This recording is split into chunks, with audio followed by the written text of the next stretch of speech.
Hey, Walt here from StogieReview.com with another video cigar review. This time around we are revisiting a cigar that we've reviewed in the past. This is the older Crowned Heads release. This is 4 Kicks.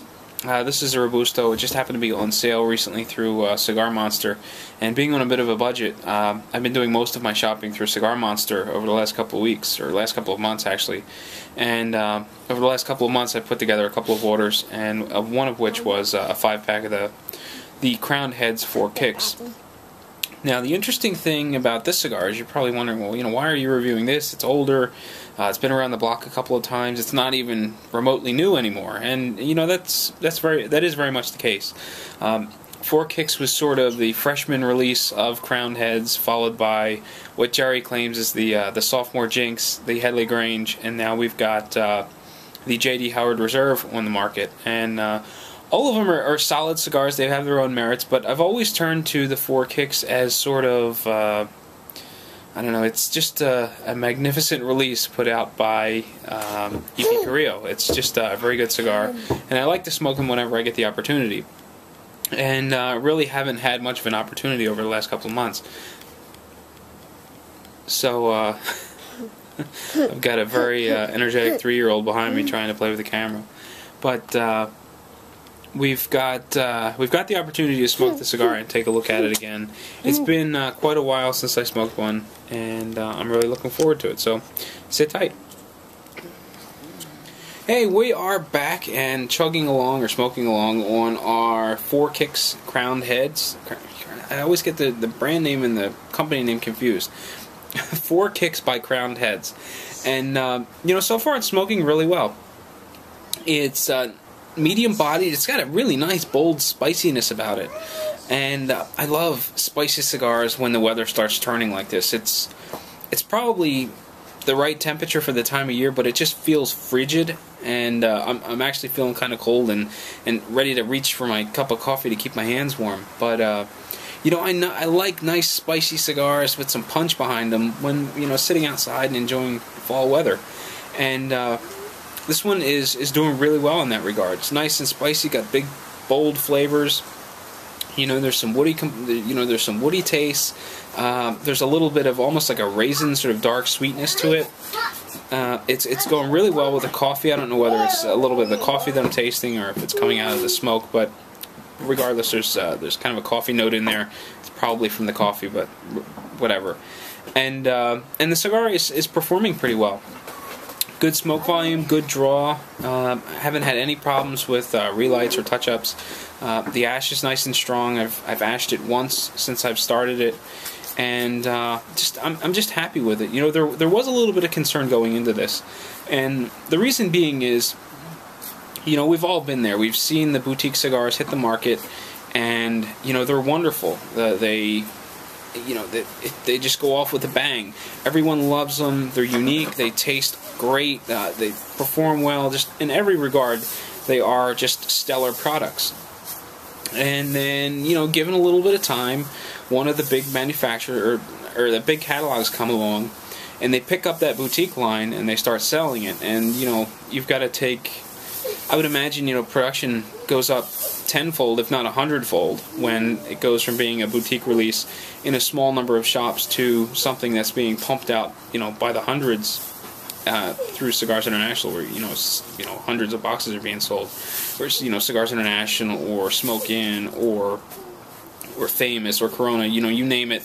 These are the internet guys that are pumping out big numbers, and there's always a concern when you see one of those boutique cigars suddenly become available in one of those big catalogs, because you don't know what that increased production is going to do to the line. Is it going to take it from being that solid go-to boutique cigar and turn it into a flop, or can production keep up?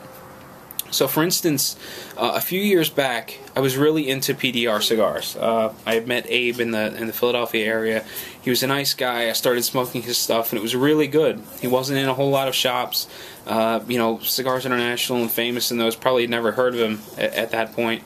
And, I just really liked some of the stuff that I was smoking. And, I was sticking with it for a little while, and then all of a sudden, I think he was picked up in Cigars International, and his PDR stuff, his Pinar del Rio stuff, started showing up in the catalogs. And, and that's great for him, and I'm sure production did wonderful. But after a while, I think I bought a box of each of the 2 lines that he had. I don't remember what they were, but I bought a Natural and a Maduro. The Maduro was a Corona, and the Natural was a Toro. And they were hands down the worst cigar I've had in quite a long time. It took me at least a year to smoke through the box. They were just that bad, especially the Maduro. Just the production quality was terrible. Really tight draw. The things didn't burn. The Toros just lousy.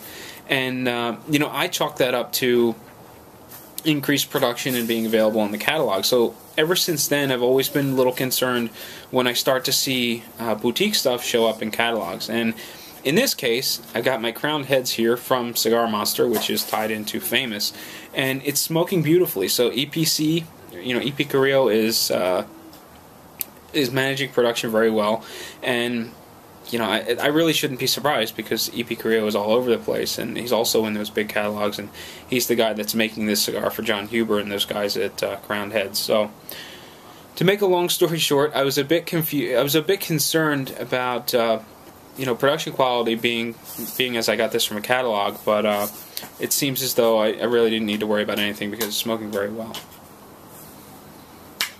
Alright, well, we are coming down the home stretch of our Crowned Heads by 4 Kicks. Four Kicks by Crowned Heads. As you can see, I'm having a little bit of issue with it.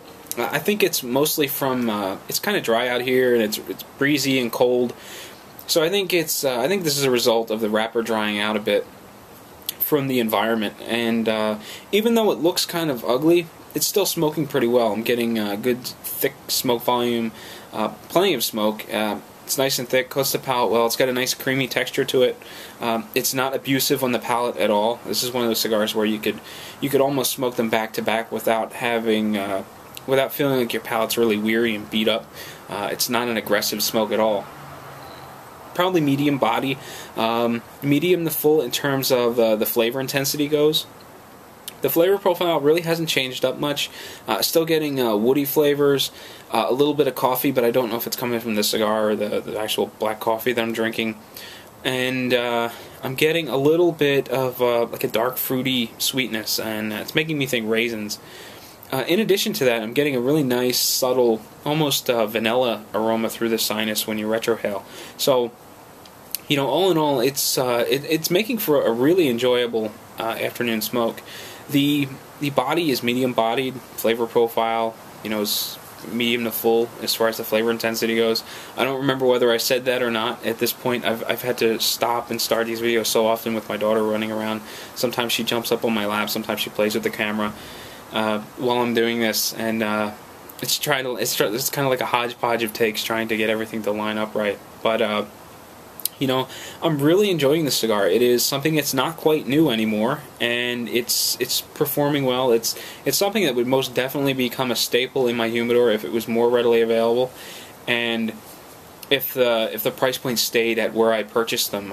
Again, I think they were between $22 and $25 for a 5-pack through Cigar Monster, which is where I've been doing the bulk of my shopping over the last couple of months, and ordering has been very sporadic due to my current cigar budget. But I'm really enjoying the cigar, and I'm glad that I had the opportunity to do a little bit of a throwback review and look at something that's been around for a little while, so it could see the ups and downs of production. It's not fresh off of IPCPR.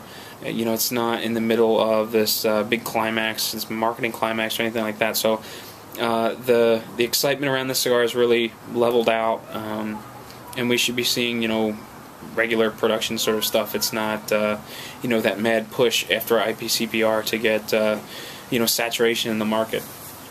But I'm really enjoying it, and for the money, I think you should go out and pick up a 5-pack and give it a try as well. So that's going to do it for this week's Short Ashes review.